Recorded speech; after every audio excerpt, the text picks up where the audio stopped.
Hello and welcome back. MC1 Gamer here, bringing you another Unlocking Age of Sigmar. I am joined today with Nicholas. Nicholas, I forget how to pronounce your last name.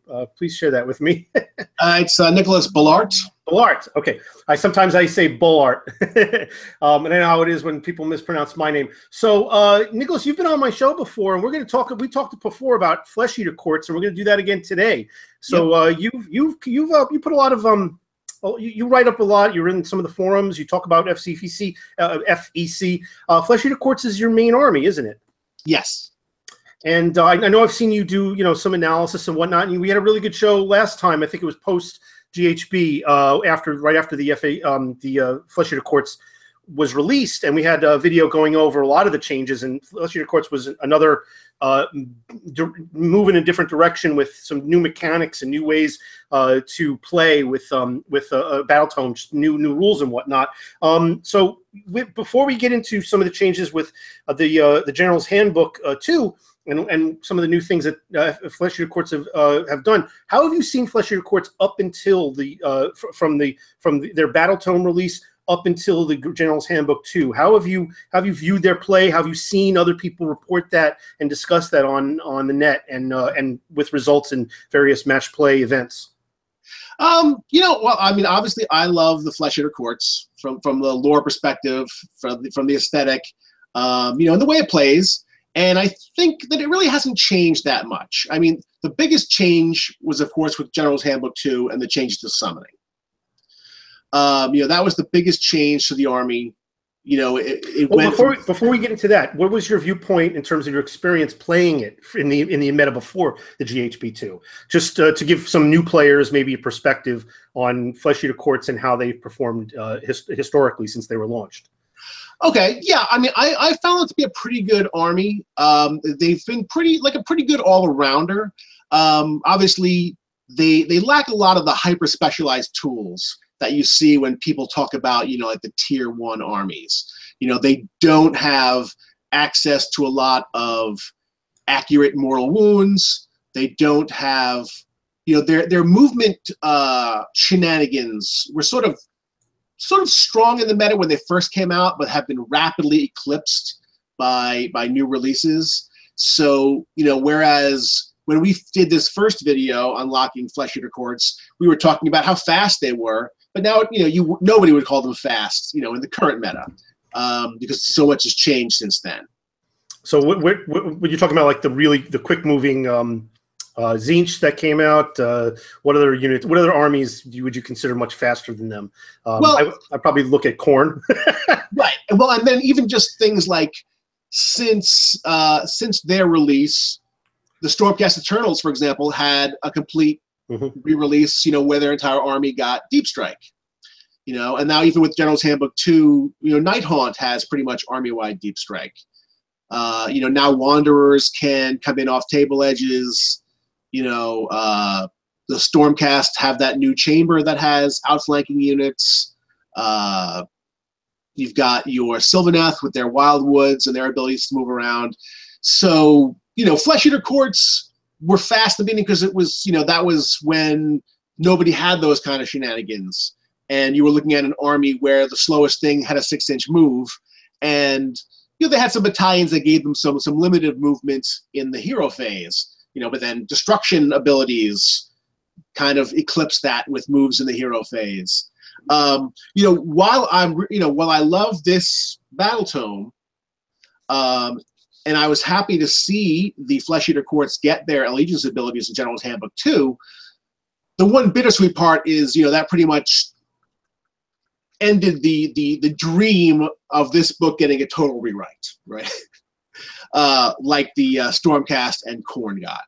So let's go back to some of the the things that historically they've been good and bad at. What do you think that they excel at, and what do you think they're weak at? And we're going to get into the GHB2 in just a minute, but let's take a look at just a general viewpoint of how they perform. So what are some of the benefits that you see that really work well for the Flesh Eater Courts? I mean, they're resilient.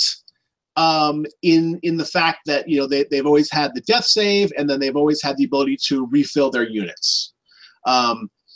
and they've been fairly hard hitting. You know, like Crypt Horrors, you know, certainly can dish out a lot of damage. The Terrorgeist and the Zombie Dragon, you know, they're still strong units. They've got a lot of strong units. They've got, you know, pretty good internal synergy, and they're good at surging forward and getting into fights and being able to put out a lot of damage. Again, you know, not like Murder Host or something like that, but for what they can do, you know, they do it well. They do it well. They get into melee combat, and they can put some hurt on units. Because they've got good damage. You know, their main weaknesses have been pretty much a lack of rend, and obviously they've got no shooting phase, right? So that's something they're not competing in. They don't seem particularly strong when it comes to magic. I mean, the best magic that's native to them is the Ghoul King. And while a competent caster, not exactly the caster that's going to strike fear in the magic phase, they're really mostly what they do is they use it for enhancements, right? Right. Yeah, buffs. Their spells are their inherent spells are all buffs. They can the Ghoul King on foot can add +1 attack. The Ghoul King on the Terrorgeist gives them that extra 5-up ward save, and the Ghoul King on the Zombie Dragon does a bubble of rerolling wounds. So the other thing that I see as a benefit, though, is that they're very hard to put down. Even unless you wipe out a unit completely, there's a lot of methods to restocking, resupplying, regenerating models that are lost up to the maximum that you started.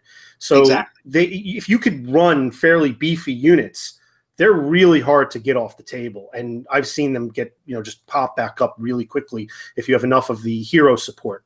Exactly. How do you feel about the hero support and their longevity? Like you might have, you know, one hero that might support each unit, or maybe even one that is, you know, works with you know, one Vargulf or Ghast, Crypt Ghast, or something along those lines that might be situated between two units that might help them. How I don't know how you've built yet. We're going to take a look at your list, but how do you feel about those characters? Do you have enough of them that if some of them are getting sniped, that there's enough remaining that they can continue to support the units? Because I think they really do depend on a lot of that hero support. Yes, I mean, definitely hero support was key. You know, before GHB2, typically what I would do is I would typically run the Aberrant Ghoul King on Zombie Dragon and keep a small summoning pool in reserve, because his command ability was the ability to summon in Courtier models. So I used that as a good way to, you know, if I had my heroes sniped early, that I could bring back a couple of heroes. Which is even even just keeping as little as 160 points in reserve will let you bring in either a Vargulf or, you know, 2 of the Ghasts. Which is big, because those Vargulfs, they're really important, but they're also they're not as resilient as you might think. But being, you know, with the Death army, the rest of the Death faction, you don't have a lot of opportunity to summon in heroes. It's fairly rare. There are some examples, like in Nighthaunt, even before the new Allegiance, just the ability to summon in a Banshee or a Cairn Wraith, but you know, that's there wasn't really a reason to do that as much. I mean, you might be able to, you know, steal an objective that needed a hero. You might get an extra support, but when it comes to the Flesh Eater Courts, they're really much more important to the synergies. I think another thing that I like about them is there's a lot of connectivity. There's a lot of connected tissue. There's so many more synergies, at least we saw when it first came out. But we're now seeing, like you just said, you made a great point, that a lot of the things that made them so interesting and special, it's much more passé now. It's much more commonplace. So let's now get into the General's Handbook 2, and we can talk about some things, you know, that have bridged the gap. I mean, they've had some pretty good battalions, but now there's some new stuff and new allegiances. So maybe we could talk about, in addition to some of the battalions, some of the other special things that they've been able to do, what's new?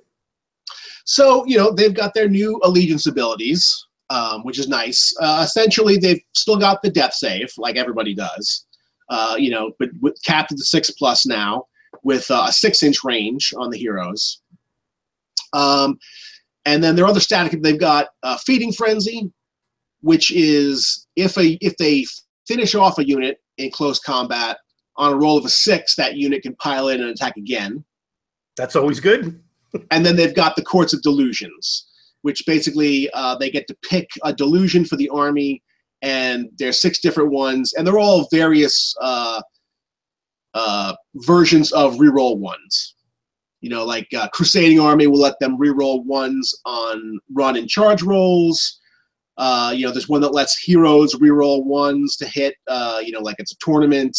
You know, there's reroll 1s for armor saves if they're in their home territory, like a defense. So there's all various versions of the reroll 1s. Yeah, let's take a look at those a little bit more deeply. I'm going to go ahead and share your lists, and because as we've done with all the formats for the unlockings, we're going to look at just 2K lists now. We're looking at one list that's pure the sub-faction, and then 2 that are going to have allies. And we can take a look at some of those specifically, some of those allegiance abilities. Before actually we go do that, how do you feel they fit now in the meta?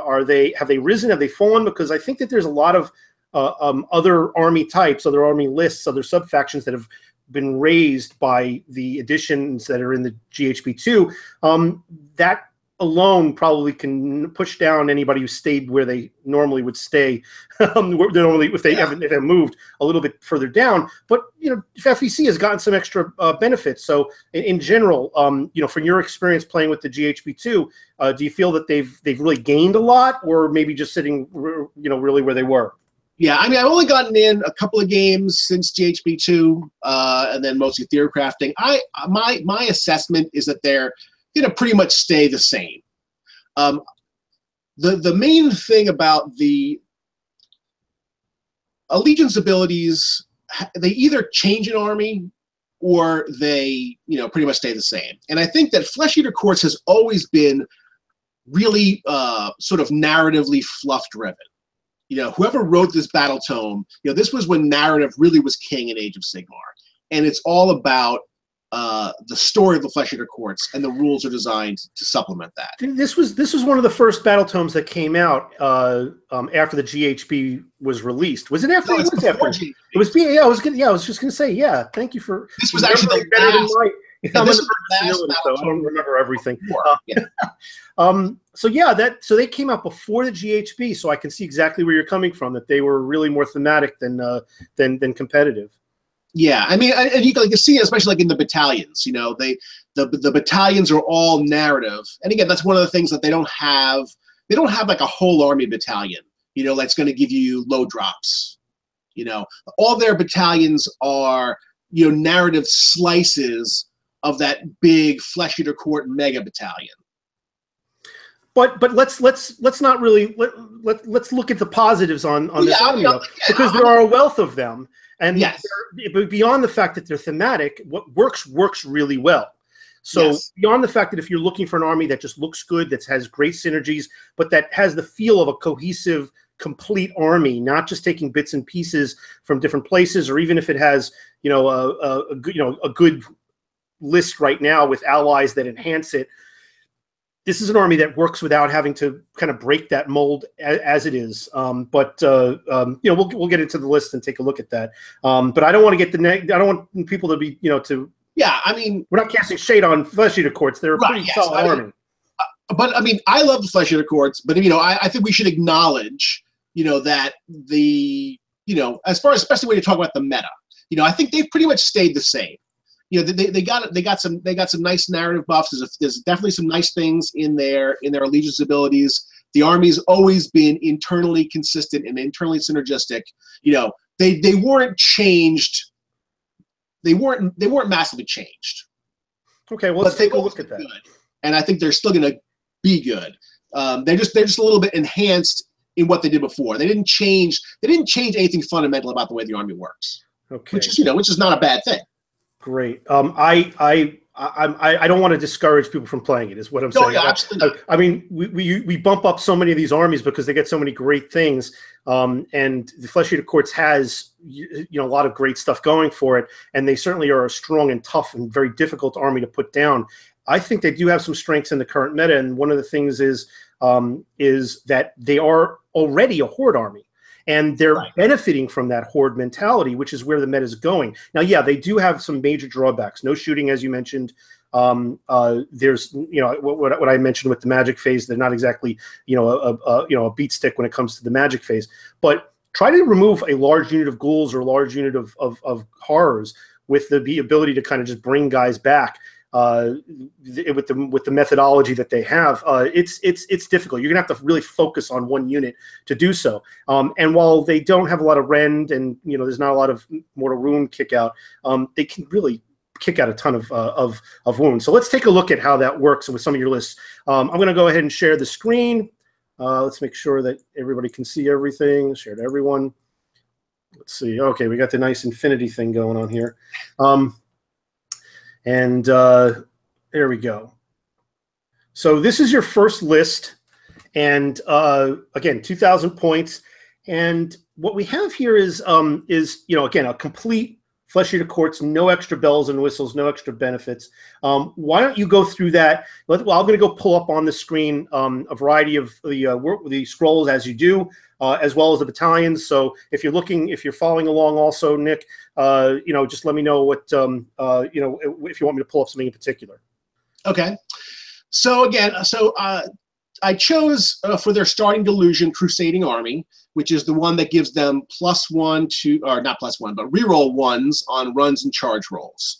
I kind of see this as the default delusion, because all the reroll 1s, are for situational uses. You get reroll 1s in a variety of situations, but this army always needs to run and charge, because since it is, an army that gets into combat and beats things up, being able to reroll 1s on key charges and runs is always going to be good. And then for the command trait, I chose completely delusional, which is essentially the ability of the general, as long as he's alive, in each hero phase to change the delusion that the army is under. Oh, that's great. I think that was the one that best, is able to best utilize this allegiance ability, since you'll have a decent idea of what you're going to be getting into that turn and what you're going to need. So if you think you're going to be facing some long charges, you can keep completely delusional. If you know that you're going to be attacking an enemy hero, there's one that gives you rerolls when you're fighting enemy heroes or enemy monsters. So I think that this one is the one that really is going to showcase this particular faction ability the best. I like that in in a competitive environment, when you have different opponents, the ability to kind of adjust or change so that you can tailor to a specific opponent or to a specific scenario. You never know. Right. So that really makes a lot of sense in a 1 or 2 day tournament. Right. So I went as a general. I went with the Aberrant Ghoul King on Terrorgeist. Like I said, previous to this, I had been running the Zombie Dragon version, mostly for its command ability to be able to summon in some clutch heroes. Hey, Nick, I'm having a little trouble with your mic. Nope. Just in case if you have any connection issues. Okay. Okay, it's breaking up. That's the only thing. I don't see any connection issues, but let me. Is there something wrong with your cord? I don't think so. Huh. Okay, well, let's continue on. We'll try to. If it gets worse, I could try to change it out to a different one. Yeah, you might want to do that real quickly. Okay, hold on. Let's do that quickly. So we're looking at the Abhorrent Ghoul King, while Nick is going to go ahead and change out his audio cord, because I'm really hearing a lot of feedback. This is probably one of the good centerpiece model for you. It's in the same kit with the Zombie Dragon, and it provides you with a lot of really hard hitting and some magic ability as well, a nice command ability. So Nick, when you're ready, just let me know. All right, so yeah, this is a guy that's probably going to have the most wounds on the table. It's probably going to command the most attention of your army, of your enemy. So you got 14 wounds, pretty decent save at 4+, which can get better. One thing I did notice, and I'm going to go dial back while waiting for Nick to get a new cord in, is I think that Flesh Eater Courts, one of their resiliences was the ability to absorb damage, of course. But one of the ways they did that was, again, restoring their units. The loss of the ability to get that 5+ special save to ignore wounds kind of hurts them a little bit, but not terribly so, because even though they took a lot of wounds, I think they're able to restore them. But I think death overall kind of got hurt a little bit by not being able to stack that to a 5+. But even so, I think they're in better shape than most death armies, because they already were probably putting a lot of heroes on the table to get that proximity benefit. So that's that. I think it's a little bit of a trade-off. Yeah. Can you hear me now? Let me hear you. Can you hear me now? Oh God, I'm getting a lot of feedback from you, man. Hold on, let me just let me go down the list here for anybody who's tuning in while we play with that. You were fine up until I pulled up, I did the share, and then all of a sudden I'm hearing that static. If anybody's in the chat and hears it, just let me know if it's not just me. Well, go ahead, Nick. Let me hear you now. How about now? Testing. Much better. Okay. All right, so yes, so like I said, in the old meta, I used to go with the Zombie Dragon more often because of the ability to bring in the clutch heroes. But as you mentioned, with the change to the death save, I decided that the Unholy Vitality spell to get that 5+ ward type save was definitely more worthwhile. Also, I'm hoping that the Scream is going to be is going to make a little bit of a comeback here. The magic item that I chose to put on the general here is called the Grim Garland, and it basically gives a -2 bravery debuff to all enemy units within 6 inches. And I think that, besides the fact that reducing enemy bravery is always a plus, for the battle shock phase, that the Grim Garland is probably going to be, almost your auto include for Flesh Eater Courts, because it's essentially a buff on the Terrorgeist and the Crypt Flayer Screams. Mm-hmm. Yeah, I was a little disappointed when they kind of adjusted the Scream for the Terrorgeist in the Flesh Eater Courts. It's different from the standard Terrorgeist. I just want to point out that there is another Terrorgeist. I know a lot of people look at the General's Handbook. But GW already has made the comment. They made a comment throughout many of their games in their feed. There's been a lot of dialogue all over the place where anything that might have been left out, including compendium stuff. But we're not going to get into compendium conversations now. But there is the thing called Beasts of the Grave. They exist not only in the GHB, but also in the and I think in the GHB one. I think that they were listed there. If they weren't, they're in the app. The app is the most up to date of anything, even though they always have a little bit of a hiccup after these big books come out. But yeah, the old version of the Terrorgeist, right? I shouldn't say the old version, but concurrently with the regular Terrorgeist is the non-Flesh Eater Court Terrorgeist, which can be summoned. The Flesh Eater Court one cannot be summoned. But the trade-off with being a little bit beefier, a little bit more combat oriented, is that their Scream is not quite so swinging, where it could do nothing, or it could just wipe out a unit, liquefy them. But with this one, it's a little bit more. You can count a little bit more on doing something. Maybe not 8 or 10 wounds, but you might mortal wounds, but you might be able to do just a few, which could be. But you can count on it doing it almost all the time. So I agree with you that artifact is an excellent one to compound on that. But what's your feeling on that? Because that's my viewpoint as far as the Terrorgeist is concerned. What's your feeling on the Terrorgeist Scream in general? Well, as you said, the Beast of the Grave one, had a much bigger swing because it was your standard bell curve, whereas you're rolling a single die for the Flesh Eater Courts version, so you're getting a much more flat progression. But yeah, I have always found it to be underwhelming, and I'm hoping that with the Grim Garland, it's going to get a little bit more predictable. Well, more mortal wounds, that could be a big deal. Exactly. Yeah. At 6+, on a bad roll, it was possible to do nothing with the version previously. Because if you roll a 1 or a 2, there's a lot of things that you're not going to touch. Okay, so with the enhancements that you put on this guy, and is there anything more? I mean, I wasn't sure if we had gone through it because we had the audio issues. Anything else? Anything else that was put on him? No, okay, no, that's the main thing for him. Yeah. So what do you tell us a little more about this guy and some of his special stuff, special sauce, and how you use him in the game? So basically, you know, he is definitely a tough. He's going to be a very strong damage dealer for you. You know, you can get him into combat, and you know he's one of the few things that have got some rend on him. The shriek is good, but like, as I said, it starts off at a 6, so you're basically doing between 7 and 12 when you're rolling, and everything you exceed the enemy's bravery by does a mortal wound. So you know, against most things, you're going to get a couple of mortal wounds off.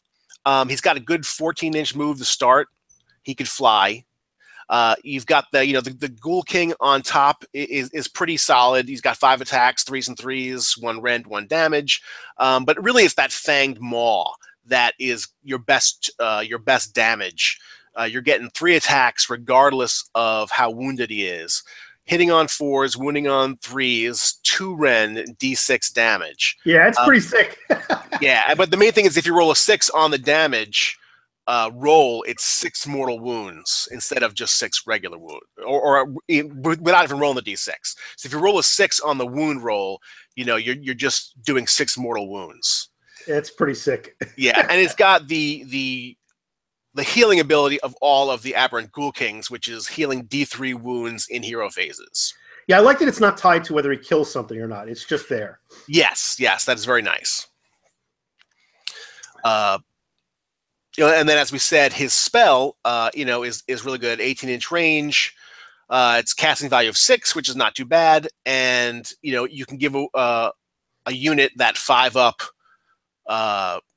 ward save. You know, and that's on top of the Deathless Minion save.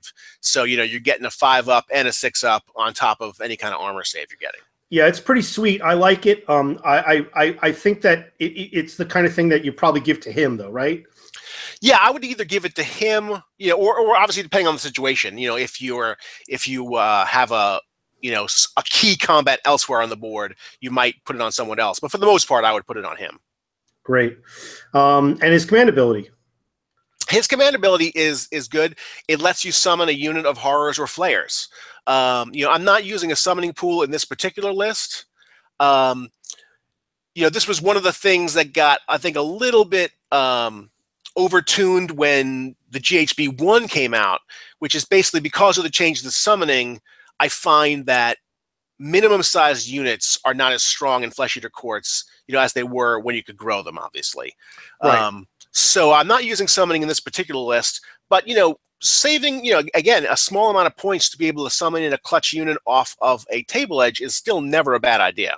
Yeah, it's a nice free command ability that cannot be unbound in a list that's not very magic heavy. I think we forgot to mention, I certainly did, that one of the benefits of this army though is they get a lot of their shenanigans without having to cast. That's correct. Yeah, all the command abilities are summoning and happen in the hero phase without any ability to contest them. So, and you know, and if you were going this route, if you do want to go with a summoning route in the Flesh Eater Courts, actually one of the new command ability options that you have is the ability to do it twice in a turn. Which that could be sweet if you want to bring in 2 units in a particular on a particular board edge to try and take out objectives or hit your opponent in the backfield. I think that's great. And it's also really good because if you, like I said, if you're going with this route, you know, one of the main problems with summoning with Flesh Eater Courts, you know, kind of like now with the with using the Night Haunt abilities is you know, it requires that guy to be there, right? If your general's gone, then you would have no way to tap those points unless you have spellcasters that can use them elsewhere. So being able to summon faster, I think, definitely is a benefit for summoning Flesh Eater Courts, because now you're not as worried about, if I put too many points in summoning, you know, is my general going to get killed off quickly? And what's the difference with their summoning? Because I do remember that some of these abilities to bring these units onto the table are not just simply the same as as a regular summoning spell, which is usually 18 inches, 9 inches away from the opponent. There are some other shenanigans with the battalions and with some of them command abilities where they come, what, on a board edge, right? Yes, all the summoning abilities come from any board edge within 6 inches of the board edge, at least 9 inches from the enemy. And that could be great because you could, again, you could put something completely behind your opponent's line. Say they get the first turn and they start marching upfield and you open up a whole lot of territory. There could be a unit or two sitting in their backfield, which could slow them down, or at least, you know, just give a little tension, take a little tension away from, you know, your advancing troops. Yeah, and especially, you know, with any of the scenarios with have several objectives, it's always nice to be able to come in from anywhere. All right, so let's take a look at the rest of this this list here. All right, so then I went with the Vargolf Courtier. I think he's always a strong choice for the Flesh Eater Courts.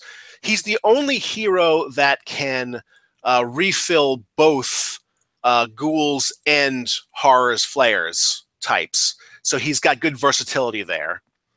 He's fairly tough. He does have a regeneration ability, though it requires him to kill something.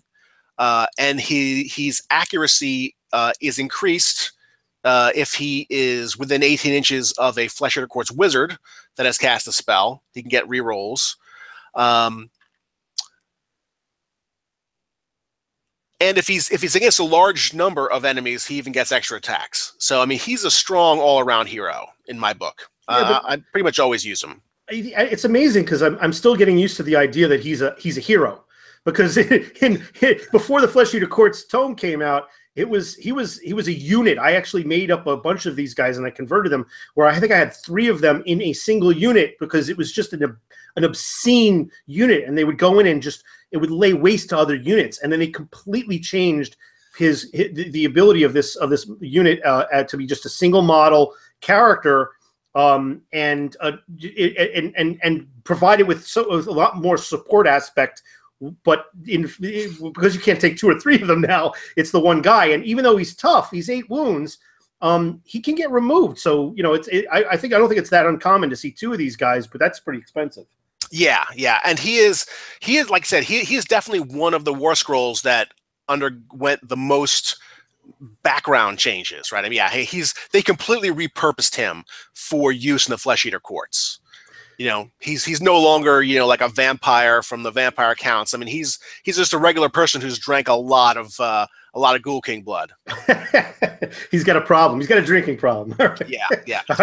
He's not a vampire anymore. But the nice thing is you can give him artifacts. Yes. And in this case, I gave him the Flayed Pennant, which is basically a one-time use that will basically let when you use it, then all Flesh Eater Courts units within, I believe, 6 inches of him can charge within 15 inches instead of 12 and get +3 on their charge. I think that's great. Yeah, so it's sort of a clutch. It's definitely a clutch sort of when you need to get that key charge in with multiple units. And since he's pretty good at, he's got good mobility with a 10-inch move and fly, that he can get to where he needs to be to get that buff off. The other option that I would take with the Vargolf is the Ghoul Kings now have the Blood River Chalice, which is basically the Vampire Lord's Chalice that gives him that one-time D6 wound heal. That's the other one that I would probably use with the Vargolf quite often in Flesh Eater Courts. But in this case, I went with the Flayed Pennant. Yeah, if you don't kill him outright, it's like he's almost completely healed. Yeah, that's pretty impressive. I like that. But I do like the idea of that Flayed Pennant, because the ability to charge from that a longer distance is very key. Yes, I think that's also one of the better ones that the Flesh Eater Courts got in their personal stash of magic items. So what else? What should we look at next? Do you want to look at the mainstay, maybe the ghouls? Well, no. Let's just jump down to the horrors. So I took a unit of 6 crypt horrors, which I think are good for. I mean, they're definitely your key punch. I took 6 because I just think that 3 is too few. It's too easy for them all to get wiped out. At 4, even at 4 wounds apiece, things can do 12 wounds. And if you get unlucky, with the refilling rolls, I think it's safer to go with 6. To give yourself some wiggle room to make sure this unit doesn't just get wiped out quickly. But this is what I would consider to be one of the main hammer units that you got. I mean, they've got good speed at 7 inches. They got 4 wounds each. Their attacks they only have a 1-inch range, which I think has always been their main limiting factor. But they get 3 attacks. The champion gets +1. They only hit on 4s, wound on 3s, but they get rerolls if they're within 15 inches of an aberrant Ghoul King. And 15 inches is a fair amount of space. So with the rerolls, that's where they really shine. If you got 3 of them in combat, you're looking at like 10 attacks, hitting on 4s, but with rerolls, wounding on 3s, damage 2. But if you roll a 6 on the damage roll, it goes up to 3. So I find that happens often enough that it definitely makes a difference. They don't have a lot of rend, but so against armies that have a weak armor save, against units with a weak armor save, they will just hit them like a ton of bricks. Yeah, I've seen these guys bounce off of Liberators, though, and that's because of the rend. I really wish they had at least that -1 rend, because I think that's the only disadvantage this unit has. I think they've got everything they need to do what they need to do. I just wish they had that 1 rend. Yeah, I mean, that's the thing. If you're going against something that's got a good armor save, in cover, and maybe with a Mystic Shield, then, their reliability really tanks. Because you could be like, oh, I got 4 3-damage hits and they all get saved. I mean, that is the one weakness. They're not great at digging out something with a massive armor save. Something's got 2 up, 3 up, then I would definitely potentially hold back. Yeah. And these guys can heal 1 wound in the hero phase, so that's not bad. Any kind of healing is always nice. They got 4 wounds each, so it's quite often you're going to find somebody with some dangling wounds, and being able to heal 1 is always a plus. Right, but then, and what are the abilities that restore them to units? Does that come from the Courtier? That comes from the Courtier, yeah. So in this case, the Vargulf is going to roll 6 dice every hero phase. Anything he gets that's a 2+, he can restore a Ghoul, and anything he gets that's a 5+, he can restore a Horror or a Flayer. So with 6 dice, odds are he's going to be able to, on average, restore 2 Horrors. And is that for just 1 unit, or is that every unit in range? Because I think it. No, he could apply it to any units in range that he wants to, but it's only his rolls. So he's rolling 6 dice. So on average, let's say 2 of them are 5+, and 3 of them are going to be, 2+. Let's say he gets the 1/1. So he's going to be able to, on average, raise 2 Horrors and 3 Ghouls per turn if he needs to. Right, but is it just for the 1 unit? Let's say there's 2 units of Ghouls nearby, and they're both depleted a little bit. Will they both get the benefit? No, he could choose to apply it as he wishes. So let's say he rolls 6 dice and they're all 2+. He could put 3 and 3, or 6 and nothing, or 4 and 2. Got it. Okay, still very good. Yes, still very, very good. Yeah, and that's still a 10-inch range, even though the death save, was reduced a little bit to 6 inches. All right, what do you want to see next? All right, so then next is basically, this is showcasing the Ghoul Patrol Battalion. Let me go pull that up. Good. So the Ghoul Patrol Battalion requires you to take 1 Crypt Haunter, 1 Crypt Gas Courtier, and 3 units of Crypt Ghouls. So all of the battalions across the board for Flesh Eater Courts got a 50-point price increase, which brings this to 150 points. Wow. Yeah, it was expensive before, but worth it. 150 is a lot to eat. So while it is a lot to eat, I did look at it quite a bit, and I decided that in this case, it's still worth it for 2 reasons. For a couple of reasons, but mainly, so on patrol, basically all 4 units, the 3 Ghouls and the Ghoul Courtier, set up off the board, and basically in your first movement phase. They basically walk on from any board edge. The same as with any of their summoning. So within 6 inches of the board edge and 9 inches from enemy models, counting as their move for the turn. So basically, if you go second, these guys can't be targeted. And if you go first, you're still getting to walk on any board edge you want, giving you the ability to, threaten key objectives or potentially get a unit into his backfield. And especially if it's one of those 40 strong Exactly, goals. exactly. And then, do you hold that back, or do you put that on the battlefield from the start? What's your you have to hold this back. Like, there's no choice with this battalion. Everything starts off the board. It has to come on in your first movement phase. Oh, that's a lot of models off the table, but that could be a very good thing. Yeah. And it's not tied to a character either. It's just the battalion. Exactly. So it is a huge portion of this army, but it also means that, you know, you get to put them. It's almost like you get to counter deploy, because you're going to see exactly where he is, and if you're, you know, so if you're going first, then you can bring them in where you need it. If you're going second, you know, then you can see where he is after his first movement phase. So for armies that are very fast movers, for example, you know, then you still get to essentially redeploy to where he is at the end of turn 1, as opposed to where he starts. Yeah. But the main reason why I decided that it's still worth it is the drawn to battle ability. So basically, whereas normally Flesh Eater Court's units require the heroes to refill them, in this case, all 3 of the ghoul units during hero phases will restore 1d6 models. So basically, you're buying their ability to, you know, like to do like what skeletons and zombies do. So each of these 3 units is going to auto refill 1d6 models, and then on top of that, the heroes can refill them further. Yeah, it's very hard to put them down. Yeah, and basically I thought about it, and so 150 points, right? But if that's like 2 Crypt Gas Courtiers would be 160 points, because they're 80 points apiece. So this is like paying for 2 Crypt Gas Courtiers who can't be killed.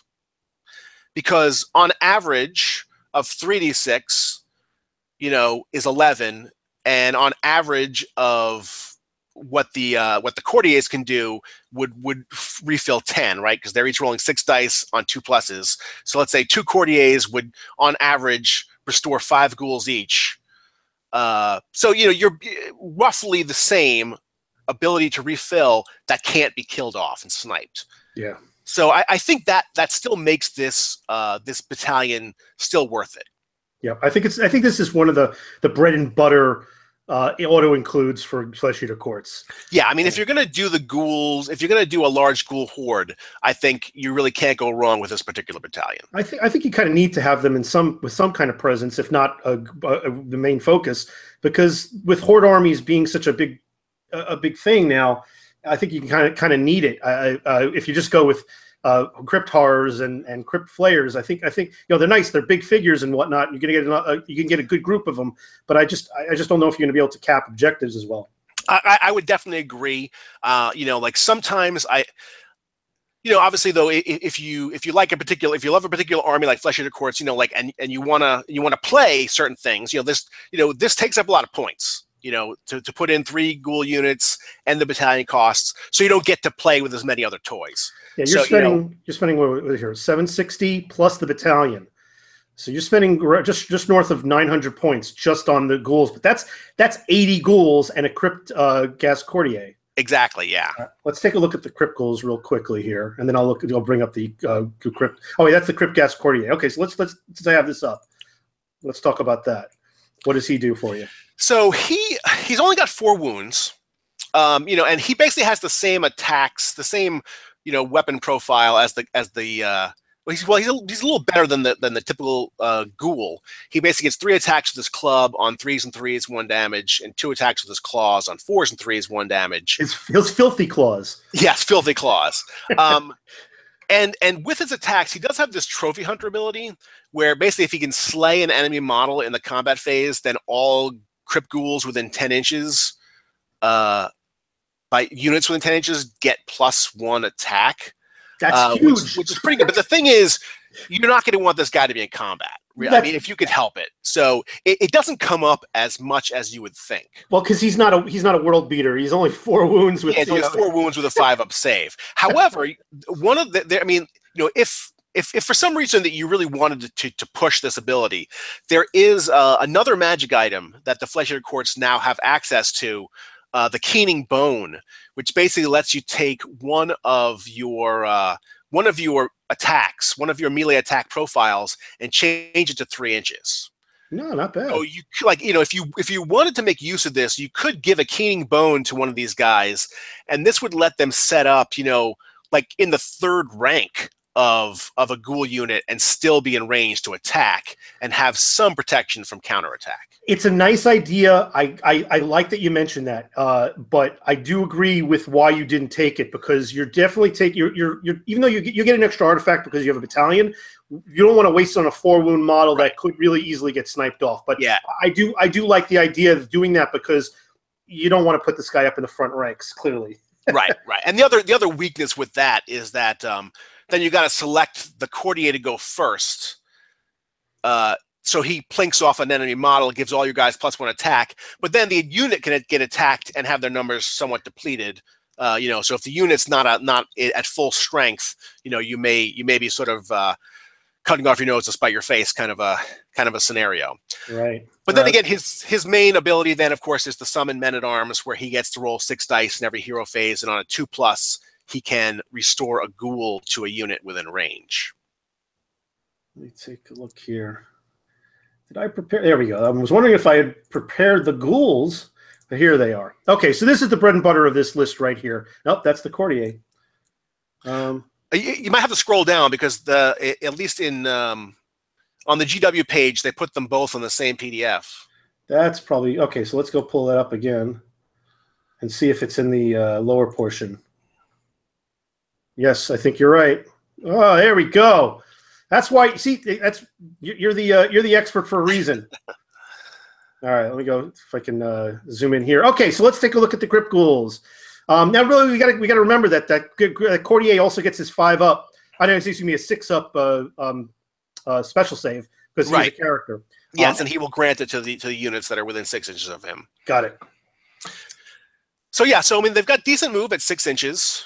They've got a 6+ save, which is not the best, but at least it's a save, which means they can be modified, by spell or by cover if they need to. They get 2 attacks base at 4s and 4s, 1 damage, no rend. So pretty much a very standard profile. The champion, instead of getting an extra attack, gets +1 to wound.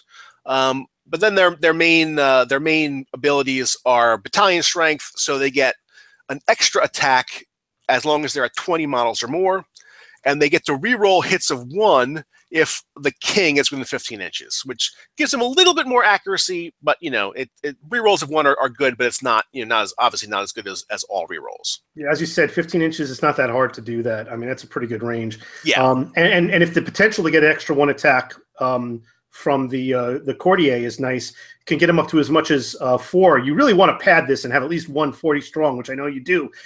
Is there any other ways to get additional attacks with this unit? If you bring the Aberrant Ghoul King on foot, his spell gives +1 attack. So that's another possibility to kind of, because having 2 or 3 of these units, dishing out 3, potentially 4, maybe even if everything really hits on all cylinders, 5 attacks each. That's fairly sick. Yeah.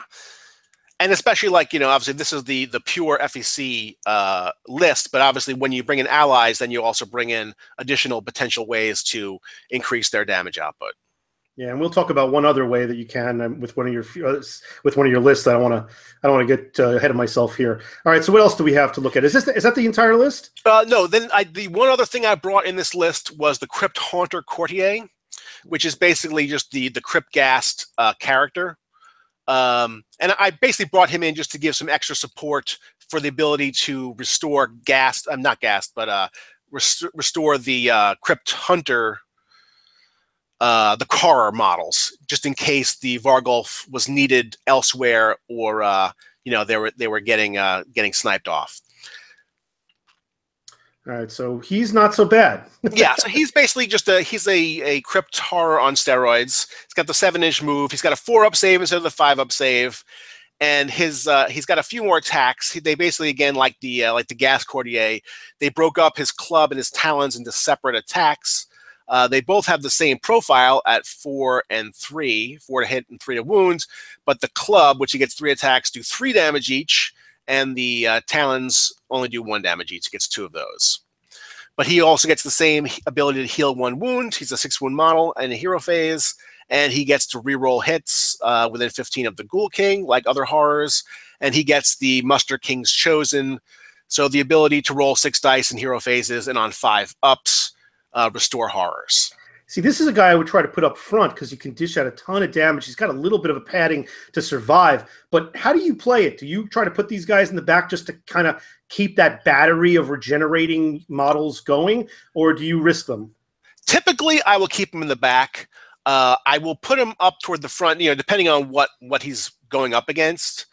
But typically, I'll keep him in the back because I find that his ability to restore the unit is more important than his damage output. Got it. Okay, so let's see. So does that exhaust this first? So that exhausts the first list. Yes. Okay, so pure Flesh Eater Courts, a total of 1,990 points. Keep in mind, anybody who's looking at this, if you want to emulate this list, that's less than 2,000, which means that if anybody's got a 2K list, you get a Triumph.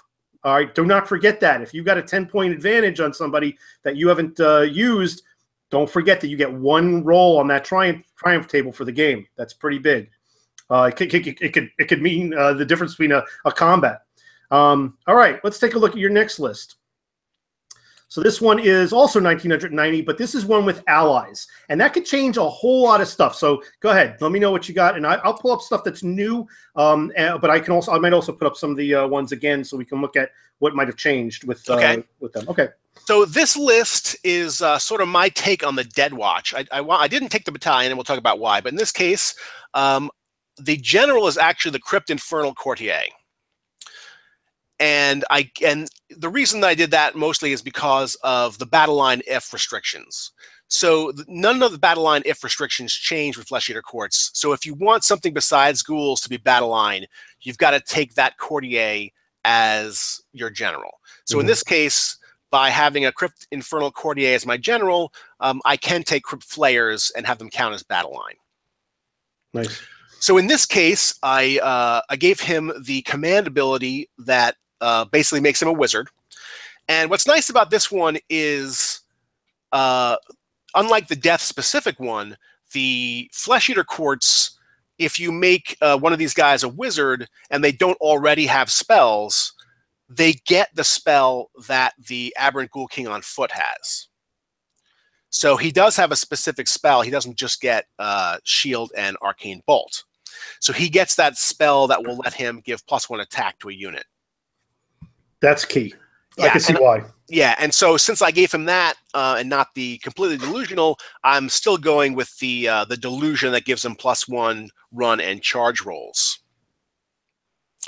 So the CRYPT Infernal Courtier, he's pretty good. He's got a 12-inch move. He can fly. Oh, I'm going to pull him back up. Good. He has that ability to regenerate flares on 6 dice, rolls of 5+.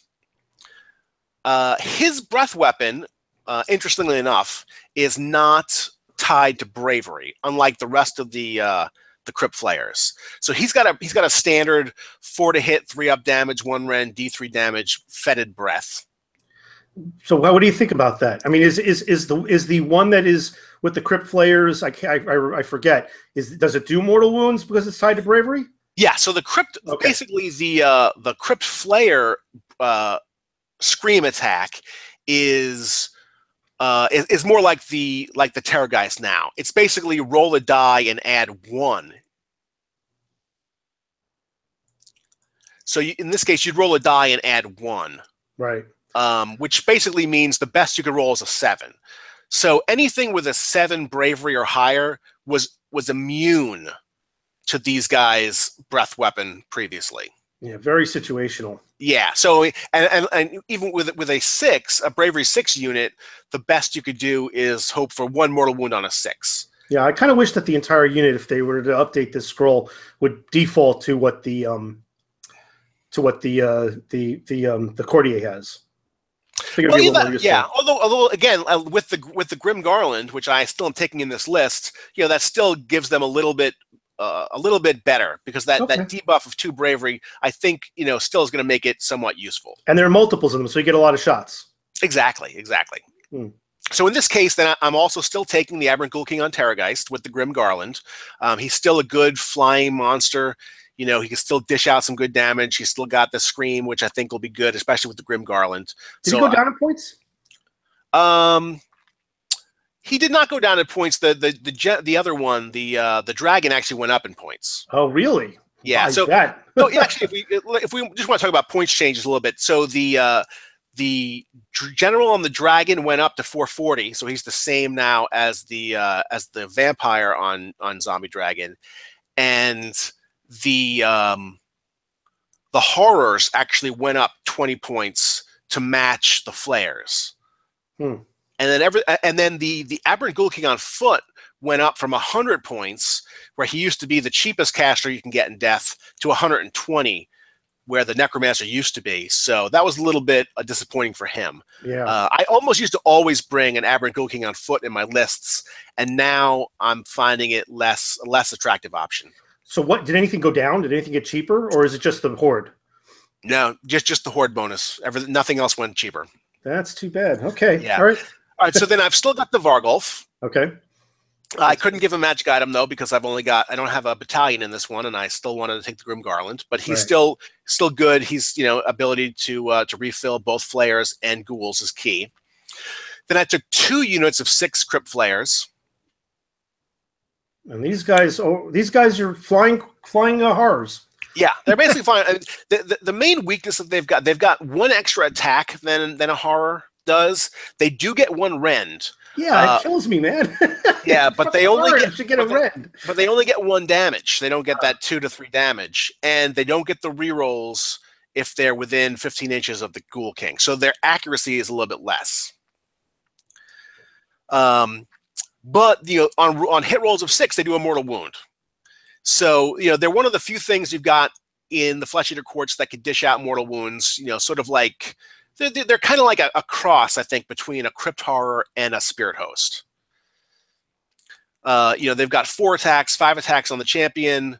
They're only hitting on 4s, but they are doing mortal wounds on 6s, wounding on 3s with 1 rend and 1 damage. So they're kind of like a cross between a Horror and a Spirit Host, in my opinion, as far as their offensive output goes. The options to get some mortal wounds is a big deal. Those things creep up. People forget them. And how many do you have of these? You got 6 I've got each 2 unit. units of 6. Yeah, I like that. Again, I think it's too Again, the problem with both the Horrors and Flayers is they're on 50mm bases. So you may not always be able to get them all into combat. Because they've still only got 1-inch range on their attacks, but I think you need the unit of 6, though, to make sure they're going to live long enough to be able to be refilled. They're on 50s? I thought they were on 40s. No, they're on 50s. Oh, they were on 40 square, which bumps them up to 50 round. That's right. Yeah. So they're all on 50s. So fitting them in places may be an issue, but again, I think having 6 is the nice magic number for them to be able to make sure you get the volume of attacks and make sure that they can last long enough to get refilled. Yeah, that's pretty cool, and I like that you have a max unit of ghouls there too. Yeah, to fill out the battle. And now I had considered the Dead Watch Battalion, which is the standard Crypt Flare battalion, where you take 3 units of Crypt Flayers and the Crypt Infernal Courtier, and the bonus is that they get to pile in and fight in the hero phase as well. But the problem is it's 210 points now. Wow. And you need to take 3 units of Flayers, and to me, it's just too many points. You've got nothing else in your army, and while fighting in the hero phase sounds great, and in some cases it is great, it's not really the bonus that I think Flayers need. I almost think they should get something else, because the problem with the hero phase for fighting is either that means you've already survived a round of combat, and it's now it's your turn, and you get to fight twice, right? You fight once in the hero phase, and then in the actual combat phase, or it lets you fight and then either disengage or kill off what you're fighting.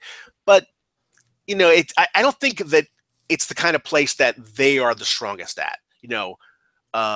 Since their accuracy, if they hit on 4s and they don't get those rerolls, I mean, you can give them rerolls of 1 with one of the delusions maybe, but for the most part, I just don't think it's worth the points now. You know, yeah, I think that a lot of times you have to get to where you know to the charge distance and then get in there before, and sometimes in the hero phase you're just not there. You have to already have been there. exactly right. That means you've already survived a round of combat. Where I think what you're hoping to do is slam these guys into something that they're going to be able to wipe out, or seriously hurt. Heroes, small units, crunching units. Yep. Right, and that means if you're banking on fighting the hero phase, that means you've already failed, right? So you've gotten in and you fought, but you didn't kill off the enemy. Right. So, I mean, it's still nice. Then next turn you get to fight again, and then maybe move on to attack something else that you finished off.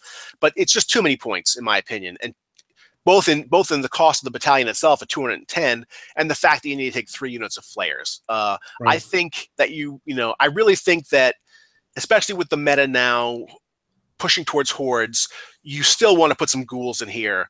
You're just not going to be able to cover enough objectives. You'll be a little too fragile if you go with like an all flayers type army. Right, I agree. So I went with the 40 ghouls to round out the battle line, to give you a strong sort of anvil for your army to have. Yeah, and they can dish. They have a lot of options. Yeah.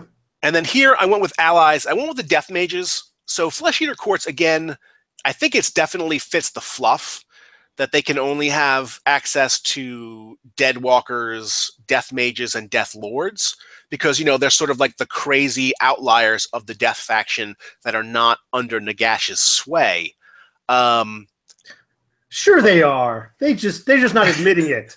Well, that's the thing. That's obviously in the stories, that since Nagash can't absolutely control them, although he can cajole them, they will often go off and do things unpredictably because they're crazy. So it makes sense, but it does sort of limit your options. I wouldn't want to see them, just for fluff purposes, allying with, like, I don't care about Nighthaunt. I would have given them a pass on that, and it would have been fun to see that combination. But I wouldn't want to see them, combining with Soul Blight. It just it feels right that they can't. Yes, no, absolutely, because the Soul Blight hates them because they think like, oh, they're the crazy degenerates. Well, they are, right, but in a good way. Exactly. So it totally makes sense, and I appreciate it from a fluff perspective. But then the problem with Dead Walkers is, why are you taking hordes of zombies in a Flesh Eater Course list, since they can't be your battle line anyway? So I don't see much. I guess if you went with the all flayers list here with the Dead Watch, then you could pad out the army with some zombie hordes instead. But I don't think that's the best use. So here I went with Death Mages. I went with both of the good options. I do have an idea on why you might take it. I don't know if this is a good idea, but maybe you took the 6 Crypt Flayer battalion. I mean, the 3 units of Crypt Flayer battalion, and then you take, if that doesn't satisfy your horde, but you get a unit of maybe 60 zombies and a corpse cart for your allies, and there's your horde. Now they're not going to be that effective because they're not going to have any. No, they'll actually be effective. There'll be 1 unit of 60 plus a little buff from the corpse cart, and they could really just kind of bunker an objective. They're not going to have the 6-up save because they're not in your battalion, not in your allegiance. But they may get wiped out pretty quickly too, unless they get a inspiring presence thrown on them. But that is an idea. If you could build a list around that concept, making up for your horde deficiencies, so you can take something that's a little more elite. Yeah, I mean, you could do that, but again, how many points is 60 zombies? If I remember correctly, I think you can take. I think you could get to your 400 with a corpse cart and a max unit of zombies. I'll go check while.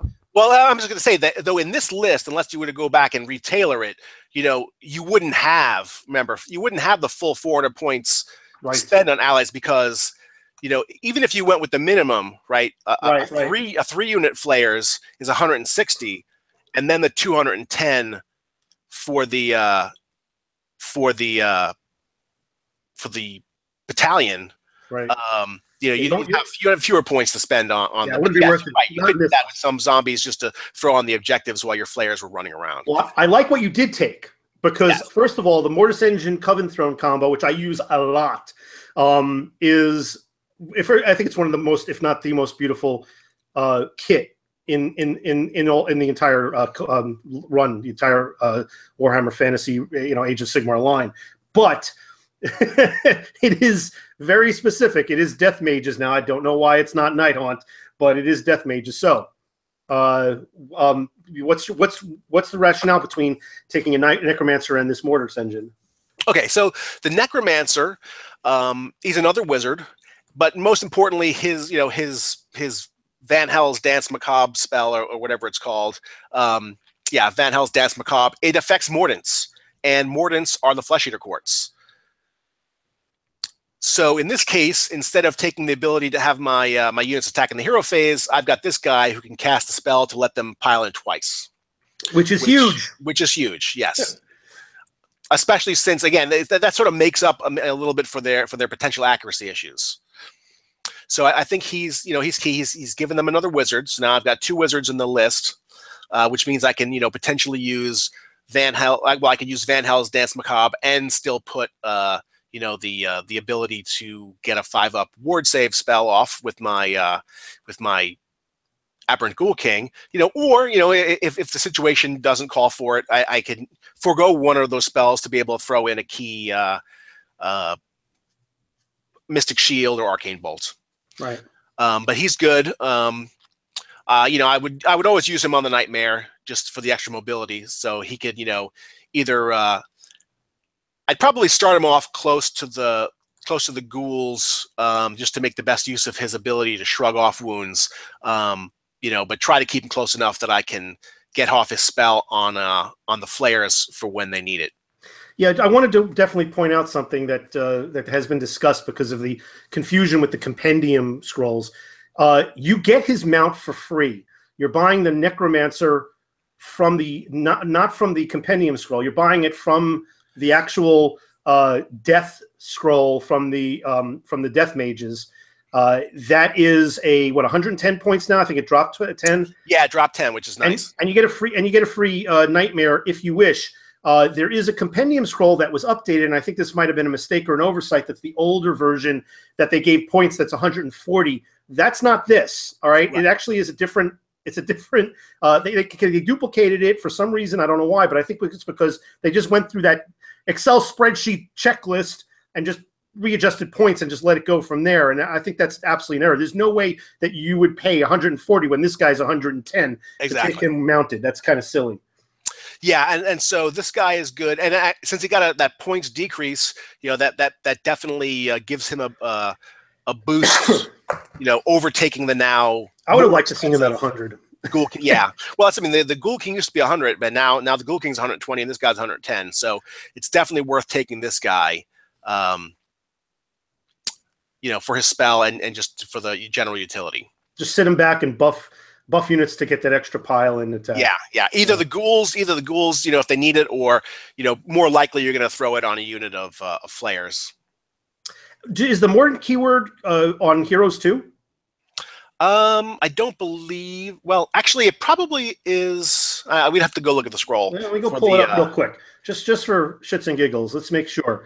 It won't be on the King because they're. Yeah, that's what I was looking at. You read my mind. I mean, why would you want this guy to go in a second time? Yeah, no, because the Aberrant Ghoul Kings are actually the only vampires in the army, and everybody else is Immortants. All right, gotcha. So it's probably going to be on the CRYPT Infernal Courtier, for example, or maybe even the Vargolf, but you won't find it on the actual Ghoul Kings. Let's see. Courtier does have it, and the Vargolf. We'll take a look at that real quickly. All right, because that's an option. Not that you wouldn't go and put it on a unit of 40 ghouls, because that would be nice. He has it too, yeah. Yeah, and he has it too. Because in the fluff, all of these guys are basically, they were cannibal humans who drank blood from the Ghoul Kings. And the more blood you drink, the higher you go up in the ranks. So the Vargolf, once upon a time, started off as a little crypt ghoul and worked his way up the chain. All right, so let's get back to the Mortis engine. And then the Mortis engine. Oh, I love this model. Yeah, it's a great model. I'm actually just trying to figure out, what kit I'm going to I'm gonna pick up to try to get one, because I had built mine as a Coven Throne. So now I'm gonna need to go out and get a Mortis Engine. You should have done what I did. You got to magnetize it. Yeah. You get the bits for another for another bone platform, like the chariot top, and then just switch it out. Yeah, and I've seen some really nice conversions where people are using some of the spirits from this kit to use as the horses on black coaches. Yep, that's what I'm doing as well. Yeah. But I just don't have, as I said in the Night Haunt unlocking, I just don't have enough incentive to do it. It just doesn't seem like it's worth it. But yeah, that's for that video. Let's talk about the Mortis Engine again. I'm really I know why you took it. I love that you did it. I think it was a great idea. So go ahead, go explain. All right, so the Mortis Engine, besides being a beautiful model, it's another it's another big behemoth type model that you've got on the field. So it's potentially good to as sort of a sponge just to get some enemies tied up. But it's got that Wail of the Damned, which again is going to be enhanced by the Grim Garland to do some mortal wounds against bravery. Again, it's got a lot of attacks with its ethereal weapons. That's like the Spirit Host that could potentially do some mortal wounds. It boosts your casters. You can get a +1. It's got that once per game pulse for healing or doing damage. I mean, it really works well, I think, with the Flesh Eater Courts, especially since they've got so many multi-wound models that could potentially benefit from the heal. Can you explain the heal a little more, because this thing has helped me turn around games more than I can tell you. Yeah, so with the Reliquary, the Corpse Master once a game can unleash it, and it's got a it's based on the Whale, right? It's a 4 dice range. Oh, okay, yeah. Which you could roll really shitty. But right. I've had it where I've rolled 18 or 20, and that you can get a lot of enemy units and your own units in that range. I mean, you're looking at what, like an average of 14 on 4 dice. Yeah, typically. Which is not too bad. Right. So then it does for every unit within that is done D3 mortal wounds, or if they're death units, they get healed the D3 wounds. That's key. Yeah. It's each unit within range. You're hurting your opponent and helping yourself. That I've seen, units that were underpowered completely get, and characters you completely get that have been already previously wounded. Suddenly you see swaths of territory just emptied because of this, and it does also stack up with the battle shock, so it kind of helps you there. Right. Yeah. Yeah. And then so it's another and then their normal Whale that they use in the hero phase. Again, 2 dice versus bravery, and with the Grim Garland, potentially debuffing bravery is going to do a couple extra wounds. Sweet, that's sweet. So I think it definitely has. I think the death mages, more so than anything else that the Flesh Eater Courts have access to, has great synergy with the army. Yeah, I could see it definitely. I do like the bound necromancy thing. You get bonus to your death wizards, but you also neuter your enemy wizards within range. That kind of helps people forget that a lot. I really wish that they still kept the explosion if this thing died in the game, because it used to be in 8th edition before Age of Sigmar came out that this thing got better as the game progressed. So if it died like in the 6th turn or the 5th turn, it was like a nuclear explosion on the table. It did more wounds as the game progressed, and but when it died, it blew up. And they took that out, and that was just, you could kamikaze this fucker down the field on turn 4 to try to get it in range on turn 5 if it survived. It was just unbelievable. It was such a cool idea, but they took that away. Yeah, the Terrorgeist still have that, but it's nowhere near as effective. That's right. What is it? Infested, something like that? Yeah, like explodes into bats or something and does D3 mortal wounds. That's not bad. What's the range on it? I don't remember. It's probably only like let me see. I got my battle tome right here. Pull that up. Let's see. 3 inches. Yeah, it's not bad. They're going to be in combat. It's got a big base. So yeah, if it's in combat with anything, it's gonna. Well, and that's more likely if it gets killed in combat, it gets a little bit one little last word. Unfortunately, it's also friends that get your units. Yeah. All right. So that's the Necromancer on a Nightmare and a Mortis Engine added to this. other than the fact that it just doesn't have the Ghoul Patrol, which is, you know, it's a big loss not being able to take it. I love the way this army looks like it would play. So what would be your strategy in playing with this? So, you know, my strategy would be to use the, you know, the Crypt Ghouls as, you know, sort of my anvil. I would set it up either centrally or, you know, put it to where I would get the best, you know, threatening on an objective or holding an objective. And I would use the speed of my flying units, you know, my my flayers, you know, my Vargulf, and the Terrorgeist to, you know, pick the weak point of my enemy's army to try to hammer it. And yeah, go ahead. Yeah, and I'd probably I mean, you probably couldn't do it all. You'd probably have to like maybe hit 2 points at once. Again, just because the, you know, the main, you know, one of the main problems you're going to have is fitting, right? Because you've got so many things on large bases that, you know, you're probably going to have to split up and attack, you know, maybe 2 points of your enemies. But, you know, since your army can fly and is fast, you know, except for, you know, the ghouls and the necromancer, you know, you can, you know, pretty much reposition yourself so that you could definitely pick the fights that you want to get into. And where would you position your necromancer? Now, I think your necromancer sticks as close as it can to all the various units, specifically the ghouls, because the necromancer's slow. But where would you try to put your mortis engine? You try to put it somewhere central on the table? I think it depends. Yeah, I mean, for the most part, I would go with somewhere central on the table. Again, you know, depending on what you're facing. You know, against enemy hordes that don't do, let's say, a whole lot of damage, or, you know, you know, I might even use it to try to lock that up while I was able to get around it. You know, since it could take, you know, since it could take some punishment in combat. But yeah, I would use that to, you know, to absorb something, or central, just so that I can get the best use of its auras. Right. All right. Let's take a look at your final list. Another list with allies. And I like this one too. So go ahead. So this one I decided to, you know, since I showed, you know, the sort of showcase the ghouls with the Ghoul Patrol and showcase the flares, I decided to focus on, you know, what I could do with the horrors in this list. So again, I went with the Crusading Army Delusion. And again, like the last list, I went with Dark Wizardry on the Crypt Haunter Courtier as a general, in order to unlock the horrors as my battle line. So in this case, I went with the Blood River Chalice to give him a little bit more survivability, as opposed to taking the Grim Garland. Then I've still got the Ghoul King on Terrorgeist, because I still think he's probably going to be your, you know, your all-around choice, you know, for your Ghoul King in this case.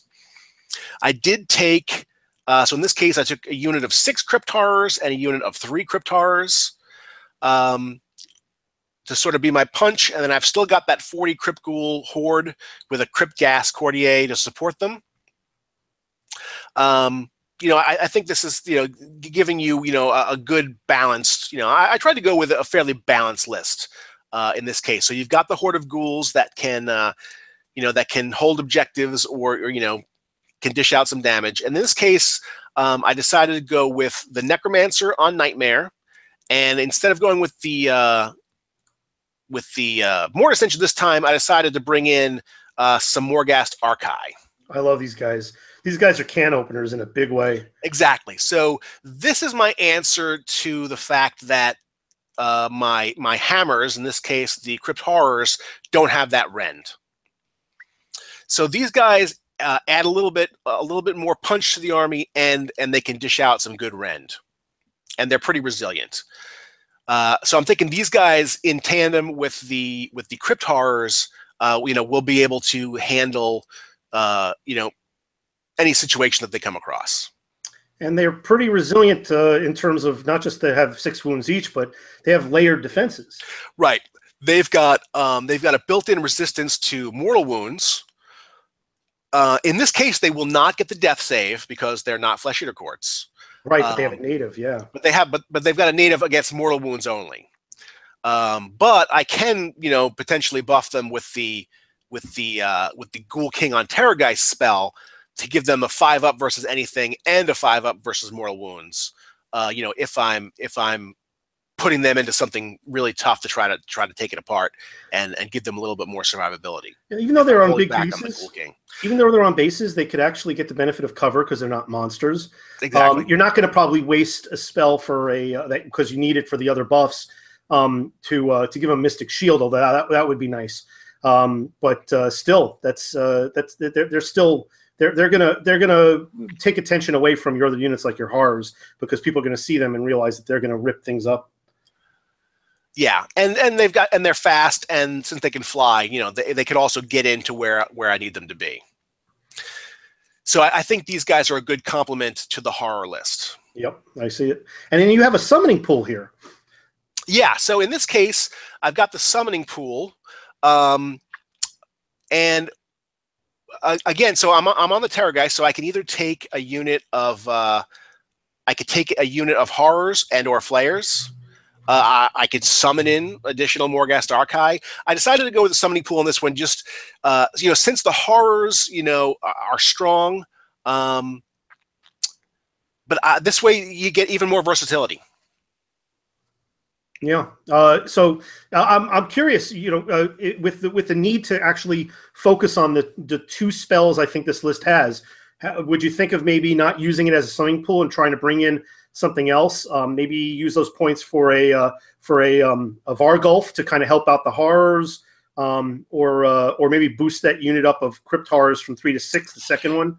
Yeah, I mean, I definitely think that isn't a bad idea either.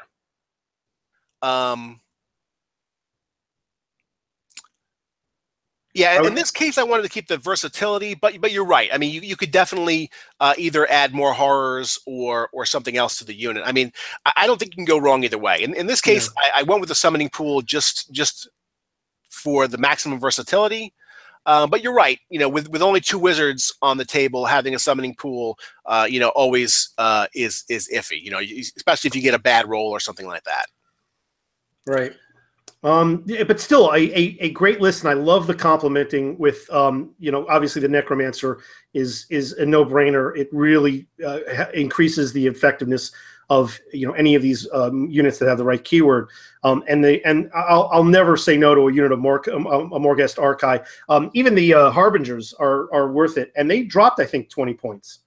Yes, they did. Yeah, they're down to 220 from 240, so it's definitely a nice plus. All right, so let me go ahead and, without making everybody dizzy here, see if I can stop the. There we go. All right, did that a little bit better than I normally do. All right, so those are 3 excellent lists, and I definitely think that there's a lot of there are different ways that you play with each of them. Obviously, if you focus on the ghoul control, you have some movement shenanigans that are really going to help you get behind or to the sides of your opponent, try and steal objectives. The other ones are a little more straightforward, have a little bit more drops. I think that the second list didn't have a battalion, correct? Correct. Yeah. Okay, so you have a lot more drops, but, you know, honestly, unless you're, I really kind of feel that even with the GHB 1, but in the GHB 2 era even more so, if you're not being able to get a 1 or 2 or even 3 drop army, it doesn't matter. You might as well get 14 drops. Exactly, and that's the one thing. You know, battalion wise, you know, the Flesh Eater Courts don't have that 1 drop, 2 drop battalion option. So I mean, I think that's always going to be off the table for Flesh Eater Courts. Yeah, there's not because they don't have like the kind of battalions that you could put everything into. You know, all their battalions are fairly specialized. I think the other battalions that are really worthwhile in the Flesh Eater Courts are still going to be the Abattoir, which is 2 units of horrors, the Haunter Courtier, and a unit of ghouls that basically gives them the ability to, you know, for in the hero phase, for every enemy model within 3 inches of one of these guys, you know, you roll a die, and on a 6 do a mortal wound. You know, so it's a nice, not bad. Exactly, and especially, you know, if your ghoul unit is a horde of 40, you know, you could potentially be touching a lot of enemy models.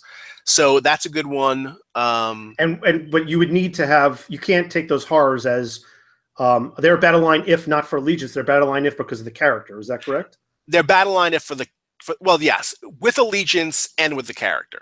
So you need to have that character your general or just present? Yeah, you have to. It has to be your general. That's the Vargulf, am I correct? No, it's basically it's the one that matches. So the Halter Courtier for horrors and the Infernal for flayers. Yeah, but then you lose the Ghoul King on a Terrorgeist and his special stuff. Yeah. That's the one. Yeah, I mean, I would have liked to have seen them, but I guess they didn't want to do that because then essentially the entire army would be battle line if they took away that restriction. But yeah, they didn't get anything new for the battle line if, but I could see why they did that. I could tell you that with the GHB 1 and with some of the additions with Allegiance, they kind of, I think they missed the boat a little bit on making this army a lot more interesting.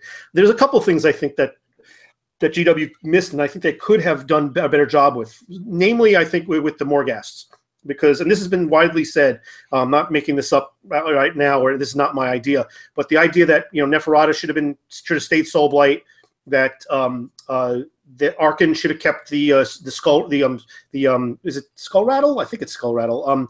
The skeleton keyword, so that he's connected to there because they're synergistic.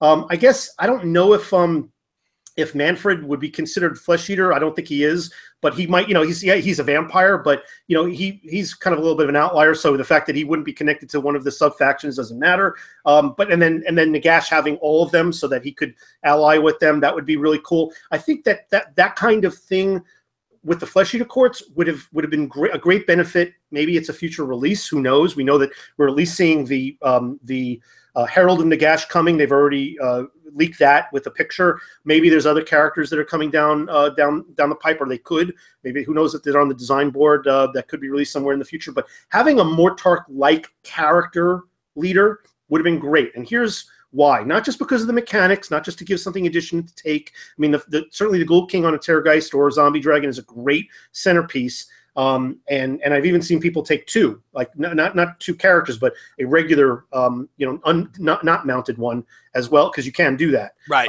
But either way, the idea of having something like that as being a figurehead, because these guys feel like they're like the knights of old. And although my Bretonnian Undead theme is more geared away from the Flesh Eater Courts, I do model a lot of my Flesh Eater Court stuff with that motif, with that knightly thing. I think that they kind of fit better with the skeletons and the vampires mounted because they're mounted. And there's no mounted guys here, which is a little counterintuitive. But that's what they went with. They feel that they're like the royalty and aristocracy and nobility of old. But they're ghouls. They're flesh-eating ghouls. Right. Exactly. So it would be nice to get like a duke or a noble type, a unique named character to kind of be like the de facto Mortarch, even if he wasn't allegiant to Nagash, to be that personality of this. And maybe we'll see that somewhere down the road. Yeah, it is possible because they can always go back and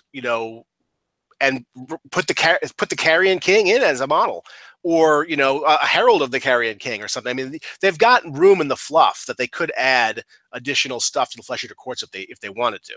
Yeah, and one big centerpiece model could easily change up the nature of how you wouldn't even need to really release another. You could just have it like with the Maw Crusher and the named character from Iron Jaws. You could just have it be the same kit, and people would kit bash or convert the actual mounted Ghoul King, but you wouldn't have to release something new. It'd just be a new war scroll. So maybe that's something that would be on the drawing board somewhere in the future, or maybe we're just wish listing. But let me let you kind of close this out with any closing thoughts. How they play, how do you feel that the GHB has treated them, and any other input that you want to have before we close out the show? Yeah, I mean, my general thoughts are they're still positive. I think the army is good. I think the army is always going to have a place at the table. It's not going to be squatted off like some like some of the old legacy armies. And its play style, now that they've given the Allegiance ability, they haven't changed up its play style really. So they've kind of just sort of doubled down on it. The abilities are thematic. They don't change the way the army plays, but they give you a few more options with that play style to enhance things. Kind of like what they did with Night Haunts and the Black Coach, and say like, okay, we change the synergies up a little bit. Nothing major or over the top, but so if you like the Flesh Eater Court's storyline or aesthetic, they're still a great army to play. Like if you're a win at all cost tournament guy who's like, I want something that's going to definitely win tournaments, you're probably still going to want to look at Murder Hosts or Change Hosts or something like that. But if you're looking at the army because you really love the army and you love death and you love this part of the faction story, they're still a great army to play. And I think that the rules changes, definitely give them some new tools, new options, and some new things that are fun. We should all be playing the game for fun in the end. So I think there's definitely a lot of fun to be had here. If you're just going to try to look at the math and figure out what's the best, then they may not be the best choice. Well, it depends. I think if they're well generaled, I think they can hit above their weight class. They're certainly not a tier 1. They may not even be a tier 2.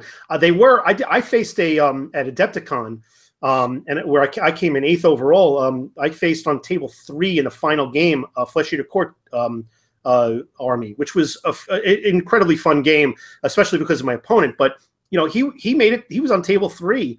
At the final game, and that's pretty impressive as far as I'm concerned. Especially because, and I didn't have as much of an optimized list either. I just took what I knew I had painted and tried to make it the best list possible. But I think that well general, there are definitely benefits to this army. I think they can succeed. I think that you need the right matchup. There are some matchups that are just not going to do well. There's one that I know that is just an abhorrent, to use an appropriate term, matchup. But tell me what you think they're good matchups, and they're really your heart will sink if you wind up across the table from them. I mean, I think they're good matchups are going to be against other armies that want to get into combat, right? Because because that's where they want to be. That's where they're going to thrive.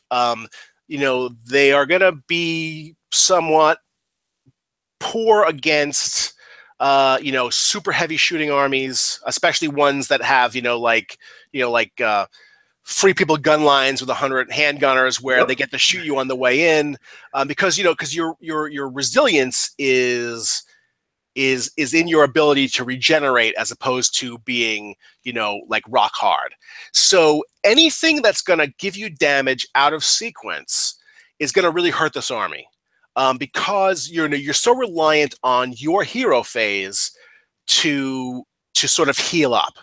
So anything that's going to give you extra damage outside the sequence, like I find that Flesh Eater Courts, like for example, Triumph and Treachery, that's a real weakness for them, because like any kind of a game where you're like fighting multiple times before you get to have a hero phase, you're really losing out on your resilience, your ability to refill models and whatnot. So any of the armies that have shenanigans to hurt you outside of the normal phase of our, if you get hurt on your turn, that's terrible.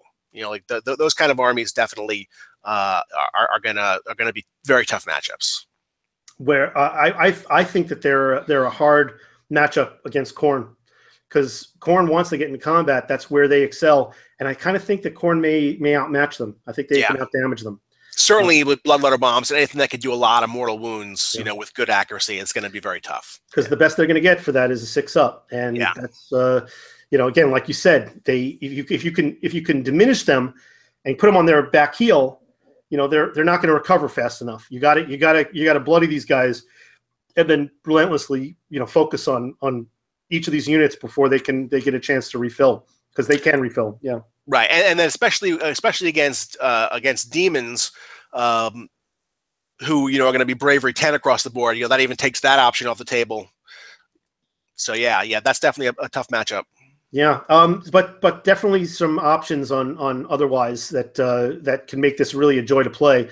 Definitely a fun army to play, and I think they're fast to play. You have a lot of models, but because you're focused on certain phases of the game, they're quick, right? Yeah, Yeah, I would say so. I would say so. They're definitely when they first came out. I was thinking, oh, there's so much to do with the different battalions and whatnot. But especially now in the General's Handbook, world, you're not going to be using all the battalions. There's probably some battalions that are never going to see the table outside of a narrative game, just because they're not. You wouldn't use them probably even if they were free. Under the current rules, just because they're so narratively focused. But the key ones that are good, they're still worth taking. Even though they're more expensive now, and they still give you some options. But yeah, they're not the kind of thing that's going to take up a tremendous amount of time. To constantly apply these rules. I mean, you should be able, once you learn your rules, you should be able to play this army pretty fast. Yeah, you got to know your army. I mean, even if there's a lot of connected rules and synergies, you got to know your army. But and I remember we had talked about this early on, that there was just so much to remember. But that's because it's new. Once you played a half dozen times, you should be able to start remembering everything. All right, great. Nicholas, thank you so much for coming on and going through some lists with us. There's more of these to come, and I'm sure we'll have you on again. And any closing thoughts? Anything final that you want to say? I would just say, for the Carrion King, I think the Flesh-Eater Courts are still going to be a good, strong army, well represented. I think, and hey, Ben Johnson's been playing them quite a bit, so they definitely still have some attention from GW. Oh, that's an endorsement. Certainly. All right, thanks again, and thanks everybody for tuning in, and have a great day. All right, thanks for having me.